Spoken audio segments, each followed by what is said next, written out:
Peru, South America, where mysterious pictures were created 2,000 years ago on the plains of the driest desert on Earth. Now these ancient wonders have spawned a modern tourist industry, attracting travelers from all over the world. Elsewhere, tourists flock to see monuments that date from the dawn of history, like here at Stonehenge in England. And in the surrounding countryside, new wonders still appear today. Vast and intricate crop circles that materialize overnight. But how and why are they made? And who creates these extraordinary mysteries of the fields?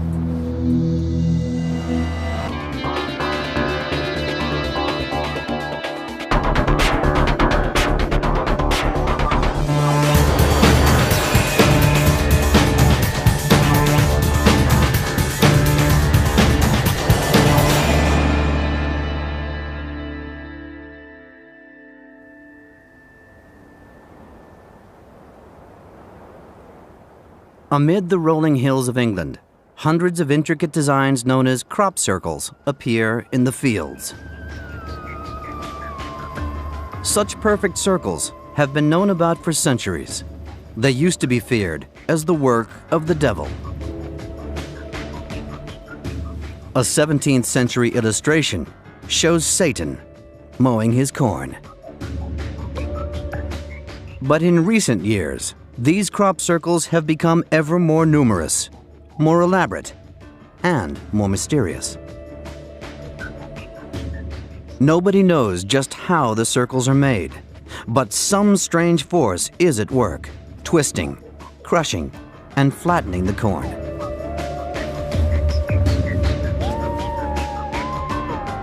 Crop circles have been found all over the world, but most appear here in England. The greatest concentration lies 100 miles southwest of London, in the county of Wiltshire. But why are so many found here? The answer could lie in the ancient history of this beautiful and mysterious countryside.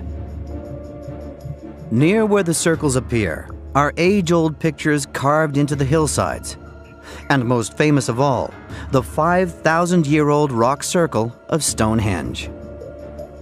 1.5 million people visit this ancient monument each year, making it one of the most popular tourist attractions in England. But today, this landscape draws tourists to a newer, equally mysterious phenomenon. In August 2001, this huge and intricate crop circle materialized quite literally overnight. Its scale was enormous. 1,500 feet long and 1,500 feet wide. Hundreds of separate circles within an elaborate spiral design etched perfectly into the field of wheat.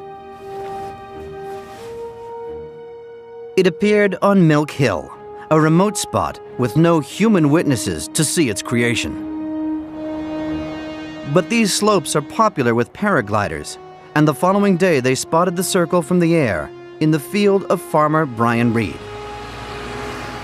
We believe it was made in one night. I think it just arrived. We saw it on the ground, but when you walk on the ground, you couldn't really appreciate the full extent of it. When we saw the aerial photo, I mean, initially we were shocked to see the intricacy of it. Just disbelief that it could be so precise and symmetrical. That's when we started to think, you know, this isn't very easy to make. It's something else is at work here. This corn circle was so spectacular, it made headline news, and thousands traveled to see it. I was amazed by the impact of the news. Once it goes around the world, you know, people coming from USA, Germany, Holland, Italy, Spain, Japan, you know, it's amazing. So many people enjoyed it. Some that just wanted to walk in there and feel the energy. But how was it made?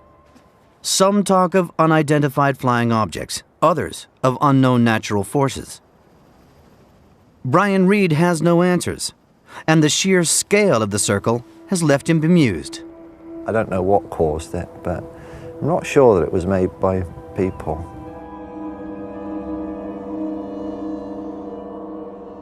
Investigating this mystery is crop circle expert Byron Reese. Now a school teacher, Reese first began looking at circles in his former job as a policeman. I was called to a farmer's field where a lot of damage had been done during the night. His crop had been destroyed, and I had to investigate that, and I was just fascinated by the size of it and the complexity of it, and just got really interested in it from then on. I've been doing it ever since.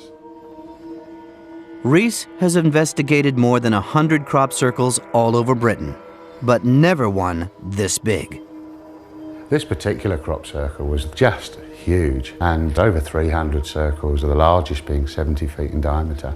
And I was just enthralled to actually try and work on it and get some readings from it. He suspects that variations in magnetic fields are a possible cause, and he's used his skills as an electronics teacher to adapt his equipment.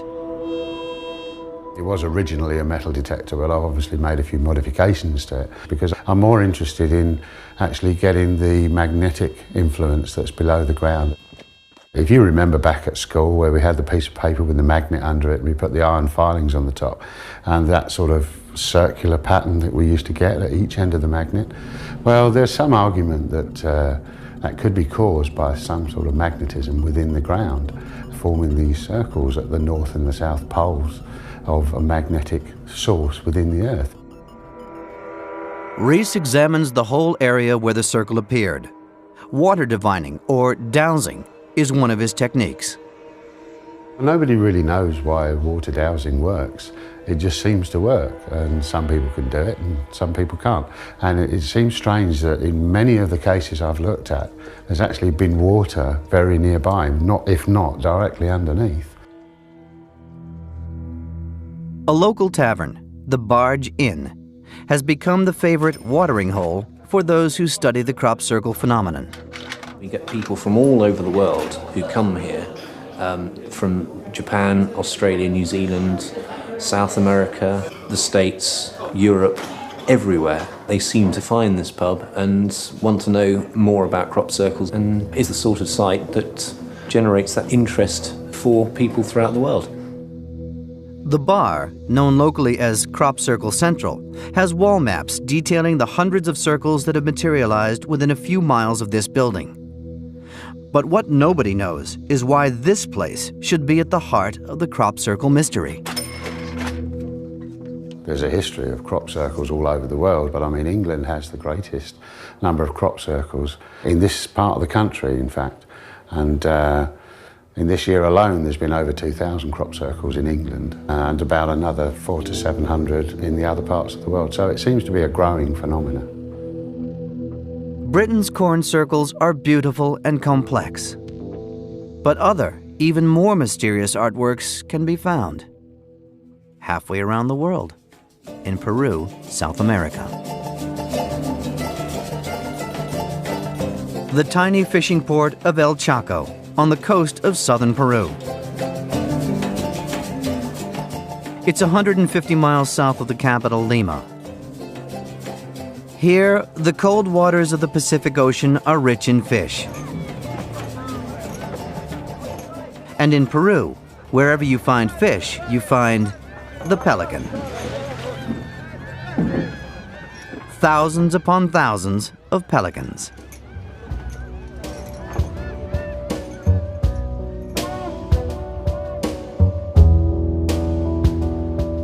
It's also a magnet for tourists from all over the world seeking an adventure ride to offshore Pacific islands, and a giant sand drawing whose meaning has been lost in the mists of time.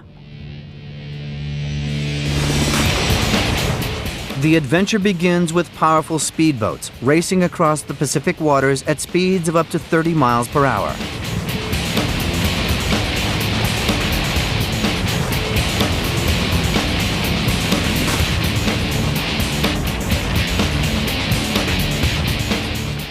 They are traveling to the Ballestis Islands. These uninhabited isles are an astonishing haven for wildlife.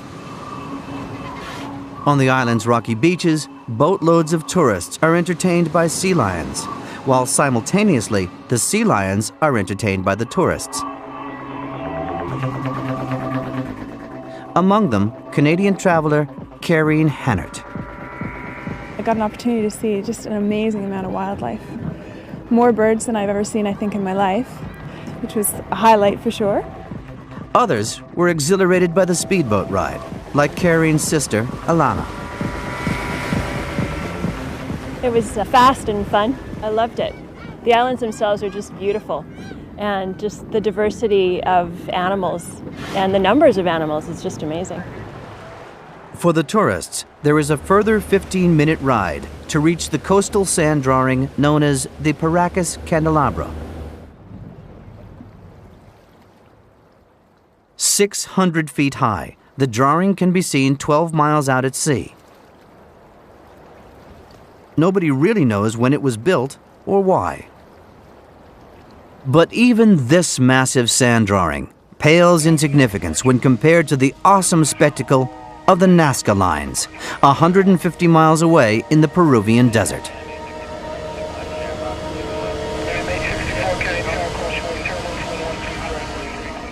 It looks like a desert runway, big enough for any international airport, 180 feet wide, more than 6,000 feet long. A landing strip for a jumbo jet? Or the space shuttle? Or perhaps a more mysterious, more alien flight arrival.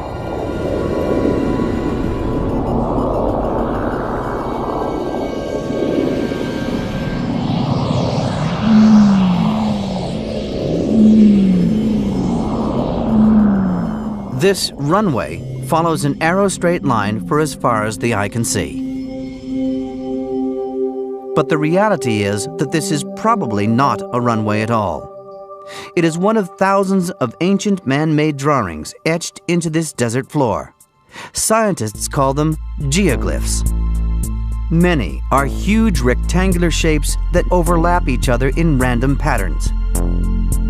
Others form a fantastic menagerie of animals so big they can only be seen from the air. A whale and a curly-tailed monkey. A delicate hummingbird and a monstrous spider. But how and why were the pictures created?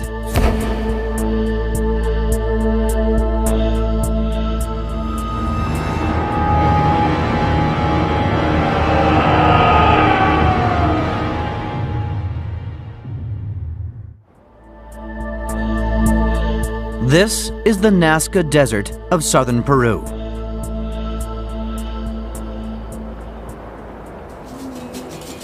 It is 275 miles south of Lima.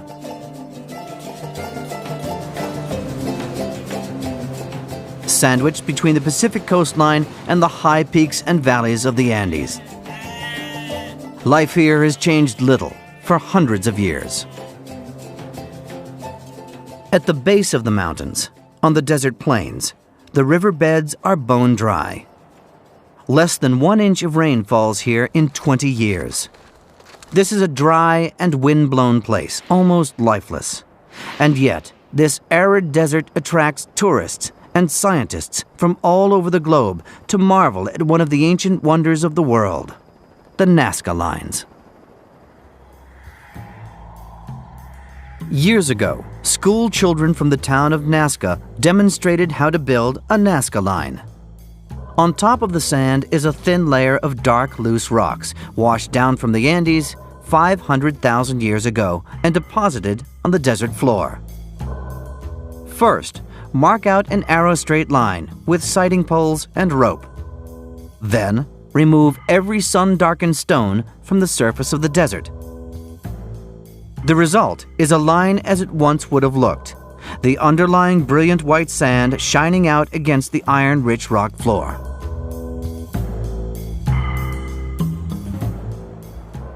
From the ground, the Nazca lines are on too big a scale for the human eye to recognize them. so the designs remained a secret until the first commercial flights began to cross these remote plains in the 1930s. Yet the lines were created thousands of years before mankind learned the secrets of flight. So how did anybody draw such perfect shapes when they couldn't see them in their entirety? Some believe that this could be the answer. The creators of the lines developed some form of balloon.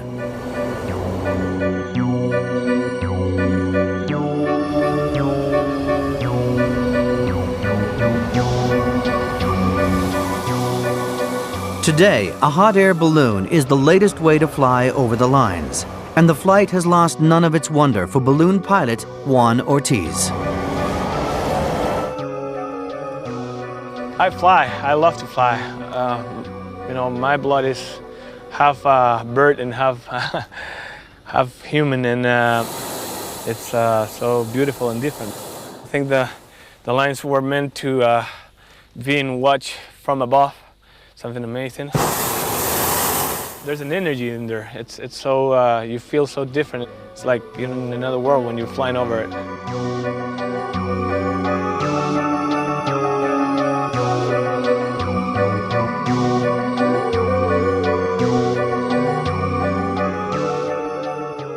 More earthbound tourists must make the journey from Lima along the Pan American Highway to this 45-foot-high viewing tower, offering a less elevated way to see the Nazca lines.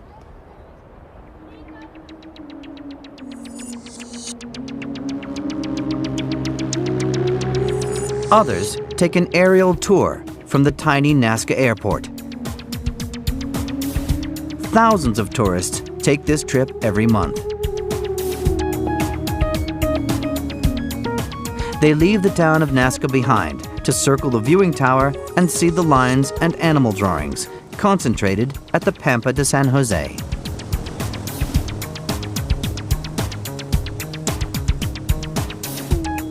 But most visitors are unaware of just how vast the lines really are and of how immense an effort went into their creation. Most of the people who come and visit the lines in Nazca relate to the Pampa de San Jose. The one they fly over and they say, my God, how many lines there are here. And they don't realize this is one tiny percent. It's not even 1/100th of 1% of all the geoglyphs that are available along the coast of Peru. When you see the extent, it is mind-boggling. But perhaps the most mind-boggling mystery of all is why were the Nazca lines made? Some believe they are aligned with the solstices and record major astronomical events. That was the belief of one woman who spent decades studying the lines, German mathematician Maria Reich. Pampa is the biggest astronomy book in the world. At the beginning, when they were first made, they must have been brilliant white on the dark surface that you see here now, but wind has carried small dark stones on the surface, and they are not quite the effect that it was in former times. Maria Reich was the first person to discover, measure, and preserve many of the Nazca lines. Her work has brought them worldwide recognition. Reich died in 1998, still trying to prove a link between the lines and her astronomical calculations. The tiny room where she lived is now part of a museum dedicated to her memory. Local children are taught how Reich fought for the lines to be protected as a World Heritage Site. Now they study Maria in all the national schools because really she has saved these lines for the country. And especially that I think that the children of these days, they are really aware of what she has done. So in a way, Maria is like sort of a hero. For Anna Maria Cogono, the tomb inscription sums up Maria Reich's achievements. La Dame de Nazca is Maria Reich Grosse, the honorary keeper of the Nazca lines, for her investigation, discoveries and universal divulgation of the world cultural heritage, the lines of Nazca. In recent years, however, many of Maria Reich's astronomical theories have been discounted by modern computer studies. But other, more outlandish theories have tried to link the Nazca lines with the stars. Some believe the lines are evidence of alien visits to Earth. They think that these could be runways for spacecraft, and these, pictures of aliens who interbred with primitive man.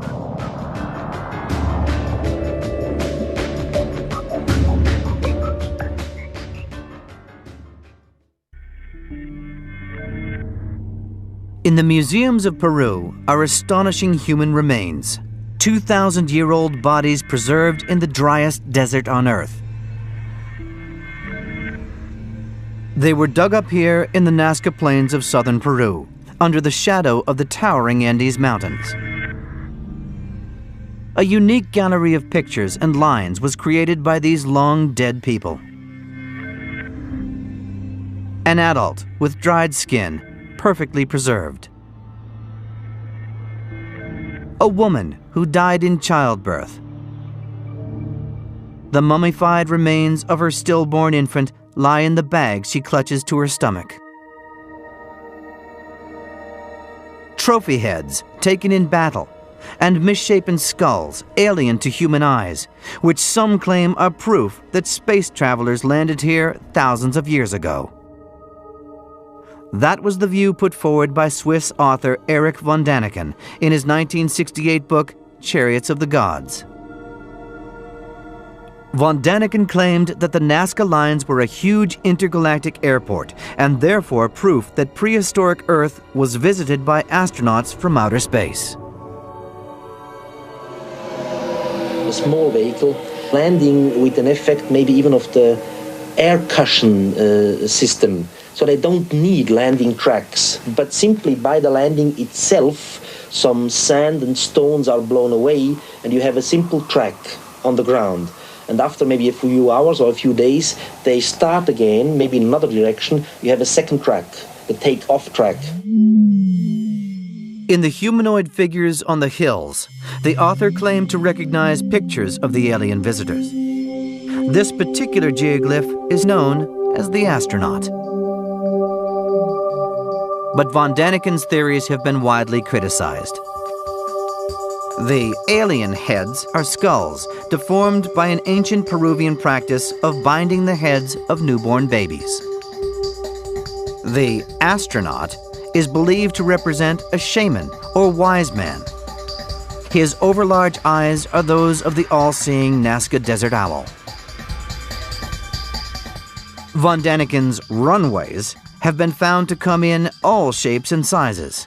Few people believe that a landing spacecraft could have created shapes like these.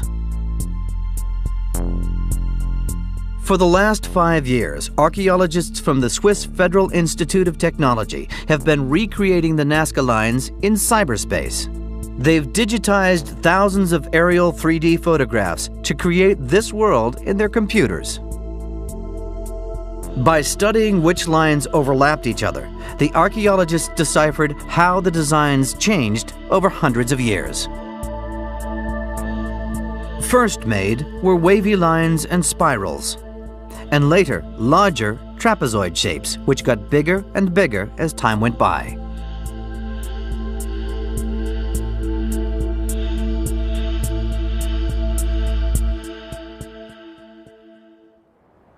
But the question remained, who built the lines? Scientists believe that most were drawn by an ancient and cultured civilization, which thrived here 2,000 years ago. But that civilization is shrouded in mystery. They left no written records, but vital clues come from their mummified bodies. Out in the desert, little trace remains of this sophisticated culture. But 9 miles from the town of Nazca, archaeologists are slowly uncovering the lost city of Kawachi, a religious center buried beneath the burning sands. Here lie the ruins of the Nazca people's temples. Nobody lived here, yet they traveled from far and wide to worship at this site. A testament to the importance of the gods in their everyday lives. Above ground, only ruins remain, but below ground lie huge caverns, now partially filled with the desert sands.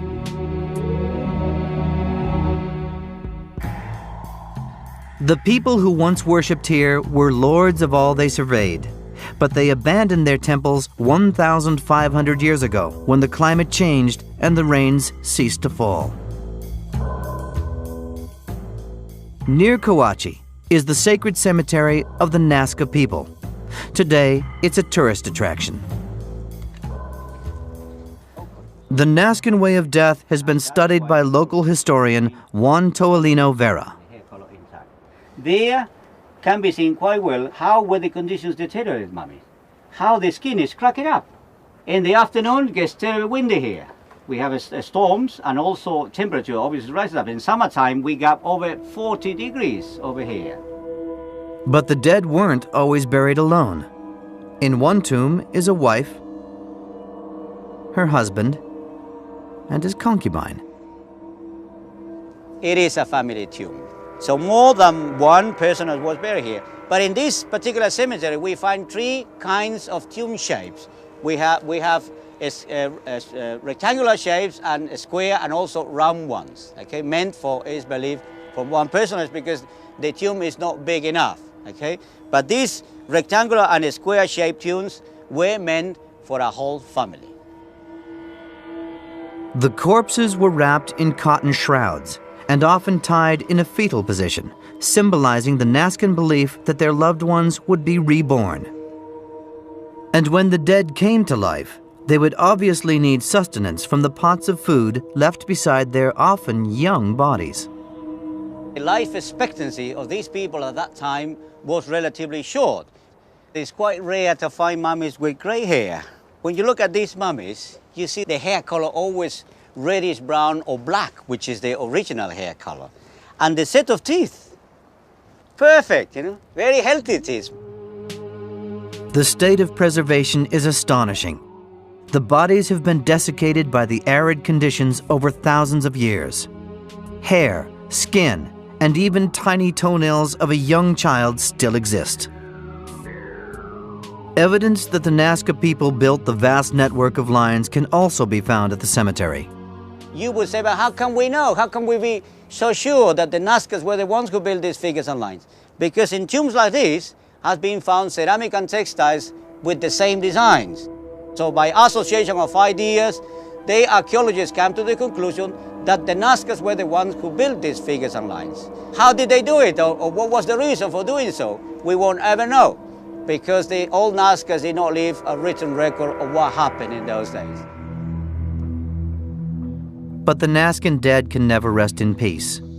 For centuries, their tombs have been looted by grave robbers.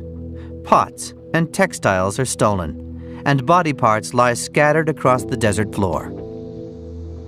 This is a weird place because it can be still found human material lying on the surface. Look at this, the hair. Look at this. If we keep on pulling it out, probably a mummy will come out. Ribs in here, vertebrae, part of skulls in here. This is a really a fantastic place. You won't see a place like this nowhere else in Peru, and neither in the whole world. So this is unique. People in the past obviously believe in a life after this and then end up like this. They thought they were going to be better off somewhere or come back to life again, but they end up like this. And it's sad because my country fellows do not look after this. We have these grave robbers who destroy beautiful sites like this, but it cannot be stopped, I'm afraid. From the air, thousands of pits left by grave robbers can clearly be seen. The desert is dotted with the holes they leave behind. And the tracks from the grave robbers' vehicles have even damaged the Nazca lines themselves. But nowadays, the grave robbers don't get it all their own way.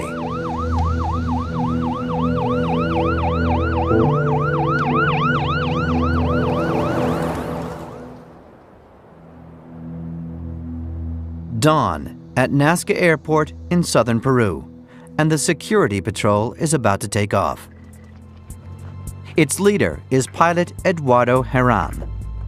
Herran usually flies tourists over the Nazca lines, but today he's tracking down grave robbers. They've been spotted in the desert digging up ancient and valuable artifacts from the tombs of the Nazca people.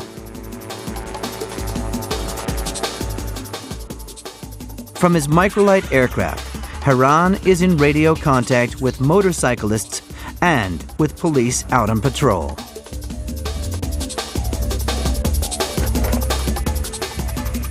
Alfa 62, Alfa 62.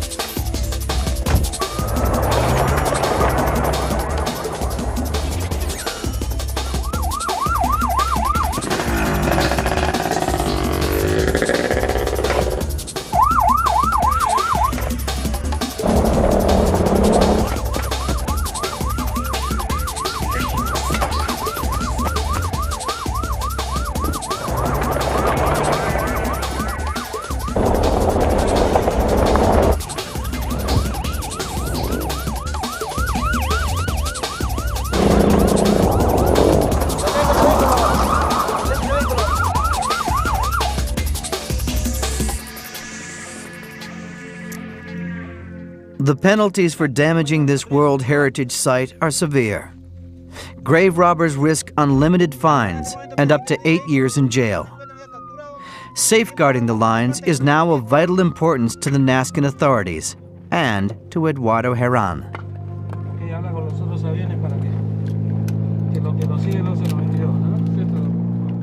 Now, the people know the Nazca Lines Patrol is on the air all the time, you know? And maybe in the future, see it, hey, take care. No, the Nazca Patrol is on the air. Scientists, too, are fighting back against the scourge of the grave robbers. Peruvian archaeologist Johnny Isla and German colleague Karsten Lambers are visiting a Nazcan graveyard desecrated by thieves. High above a river valley lies the cemetery of La Muña. It was last used 1,500 years ago by the people who drew the Nazca lines. In trying to solve the riddle, the archaeologists are studying the relationship between the graves and the designs on the neighboring man-made terraces. Faded lines can still be traced on these age-old terraces carved out of the hillsides. La Muña was a cemetery for the rich and powerful. At its heart was the grandest tomb of all, a tomb fit for a king, that once contained a king's treasure. Most Nazcan tombs are no more than 6 feet deep. But this one lies 60 feet below the desert floor. Like the other graves, it has been looted by bandits who dug this enormous pit to get to the burial chamber. Whatever Nazcan treasure had once been here is gone, sold by the grave robbers and now probably dispersed among museums and private collectors all over the world. The final burial chamber, 8 feet by 10 feet, was once covered with a hardwood roof of local warango trees. Faint traces of color still remain on the walls. But despite their greed, the robbers failed to get all of the burial hoard. The archaeologists are sifting loose rubble left by the robbers on the floor of the tomb. The painstaking work has been continuing for months. The search is uncovering tiny treasures, semi-precious stones, and even gold pearls. This workshop is the final destination of these treasures, in the skilled hands of artist Jeanette Jacob. This tomb must have been very rich because it has been emptied before. And still they found all the rest of this necklace. So we like it very much. because it's the first time on these excavations they have pearls and beads, and gold especially. This comes from the same tomb like the beads, probably a water pot, and a hunting scene. It's a hunter with his arms.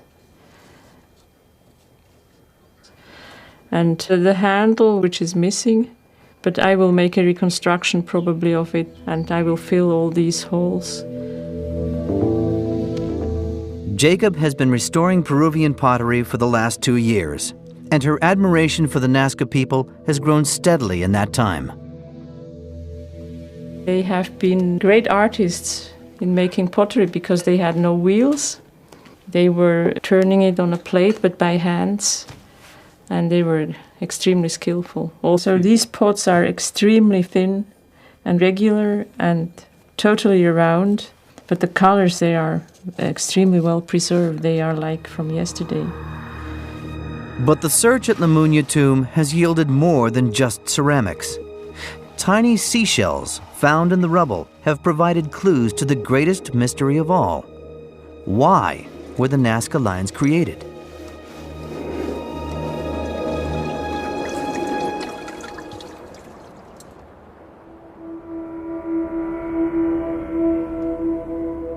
Here in the Nazca Desert of southern Peru, German archaeologists are investigating trapezoids, the rectangular shapes that narrow at one end across the desert floor. Nobody knows why this shape appears so often, or why some are so huge. This one, paced out by Karsten Lambers, is over 300 yards in length. But it is on these shapes that Lambers has discovered the same rare seashells found at the Nazca king's grave at Lamunya. What we found here was fragments of seashell of a special type. It's called spondylus, which you can't find on the coast near Nazca. It comes from what is now is Ecuador. We find spondylus on some of the geoglyphs, and there is a certain relation to water.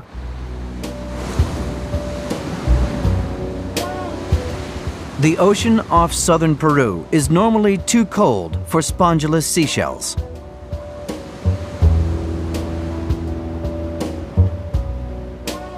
But once every decade, a warm El Niño current, shown here in red, attracts spondylus to this coastline. As a result, the Nazca people associated the shell's arrival with dramatic El Niño weather fronts and the bringing of rain to the desert.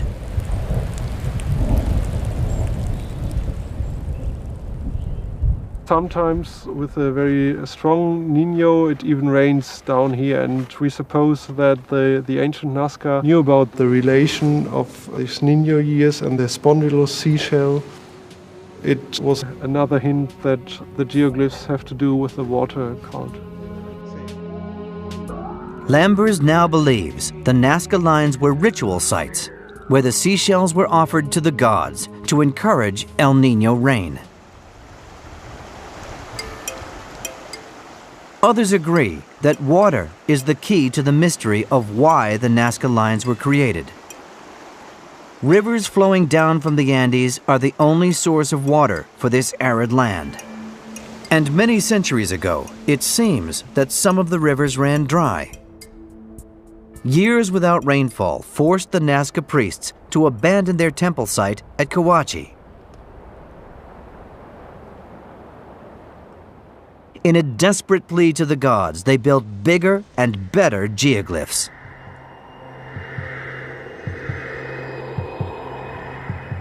Instead of having rain, they had droughts, so they thought that the gods were upset for something they did, and they didn't know what it was, So in order to please these gods' anger, they then made up designs, lines and figures to please them.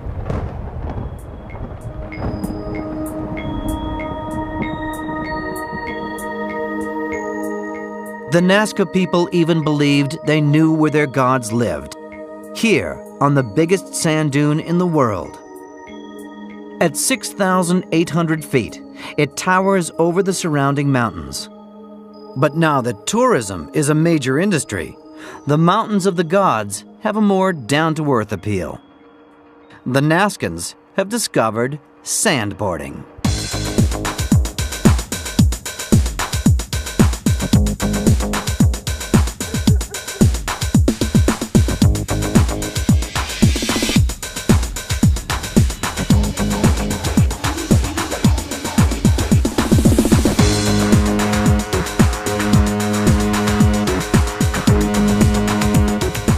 It's quite high, but it's quite a rush when you get down. Well, I've actually had a hangover today. I've been by the pool. Not doing too much, but I thought I should get some fresh air, so I'm about to go sandboarding. You just jump on the board and go for it straight down the hill and hang on and eat a lot of sand.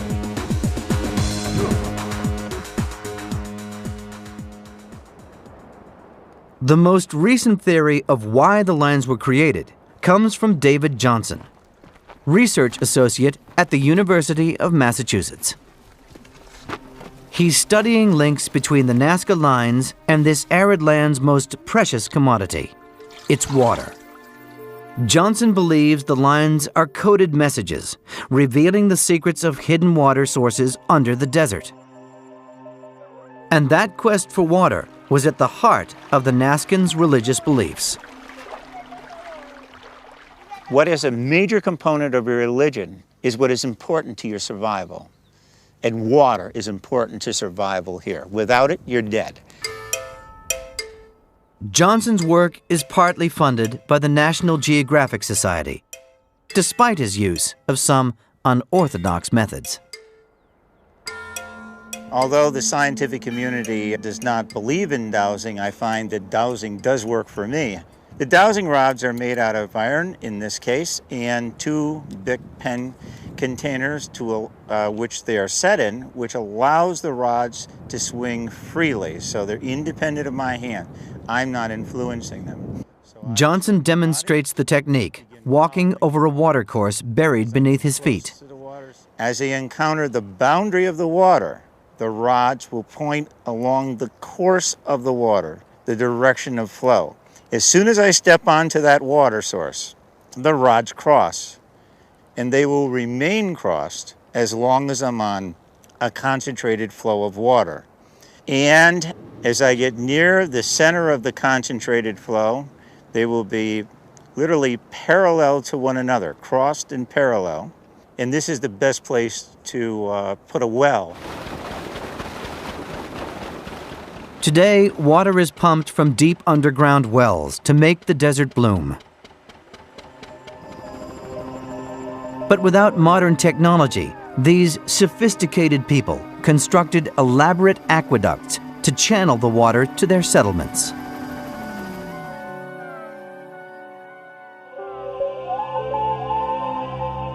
"2,000 years later, many of their aqueducts still exist in working order.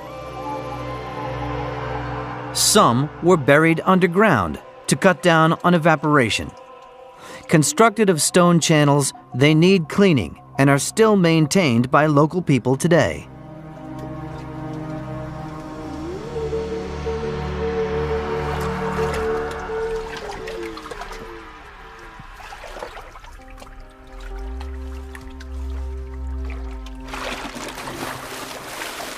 And crystal clear pools like this are where the underground water ends up. Canals dug in the desert floor 2,000 years ago. This is an example of one of the ancient aqueducts or puquios that are located within the Nazca region. This is a working aqueduct, as you can see. People come here every day to wash, to take drinking water, and it is a vital component within the community. The engineering skills of the ancient Nazca people are a constant source of amazement to David Johnson. We are using every scientific tool available to develop an understanding of the source of these waters. And yet the ancients utilized this water for more than 1,500 years. And it is just incredible to believe that they had such a profound knowledge of their natural environment, even in modern times, let alone 1,500 years ago. At the heart of Johnson's theory are underground rock faults, caused by volcanic activity eons ago. Within the faults, you find many minerals. For example, this is copper. Over here is quartzite. They mine it for gold and silver as well. And then in addition to that, the bedrock within the fault zone is highly fractured. For example, this bedding right here, you can literally flick it apart with your hands. And within this fractured zone, water can be conducted. Johnson was convinced that the rock faults carried water beneath the desert.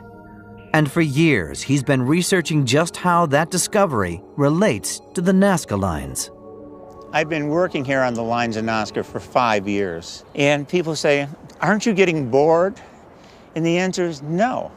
Because every day we go out, we see something or we can experience something that no one else has experienced in 1,500 or 2,000 years. And then, out in the mountains, tracing a rock fault, he had a moment of true revelation. I came over a little ridge, and here before me was this magnificent trapezoid and line system, and it was pointing directly to the fault that I was walking to. I realized that I had a source of water beneath me, and I just sat straight down. And that's when you begin to hyperventilate. And you look up and you say, my God, I think I know what they mean.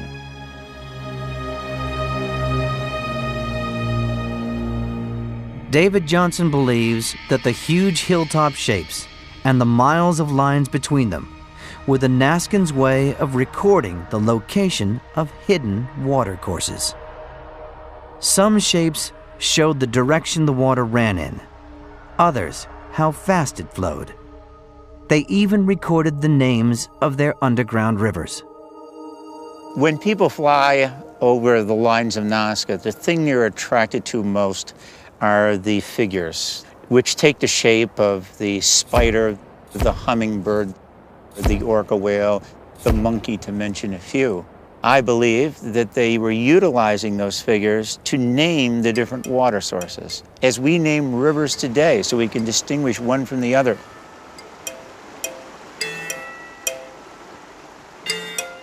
This is a very difficult thing to prove, and we may never prove it. But it is what I believe based on the investigations that I have conducted here. But why did the ancient Nazca people rely on such complex methods of recording their knowledge? The complexity of the lines of Nazca can best be explained by looking at current knowledge and how we record it. You can have books, you can have computers. We have numerous ways of recording our knowledge. Now go back 2,000 years, go back 1,500 years. These people didn't have paper, they didn't have the computers in that. And recording knowledge was a part of their lives as much as it is ours. We know this because we can look at the pottery and we can see storylines which relate to their everyday lifetime. Now take this water system, and the lines of Nazca are not any different than a modern water utility map for a community. When you go into a city and a water main breaks, the water company will get out their maps and they'll know exactly where to dig to find a given pipe. Well, it's no different than what the Nazca or whatever culture put the lines down did. Only in this case, they did it on a one-to-one scale across the vast expanses of this desert. So they had a great platform on which to write, and that is exactly what they did. But what the ancient people of Peru could never have imagined is just how their massive works of art have captured the imagination of 21st century tourists. 250,000 people have visited the Nazca lines in the past 5 years, developing a modern tourist industry in this ancient land. And the lines are now a protected World Heritage Site, safeguarding their future for generations of travelers to come.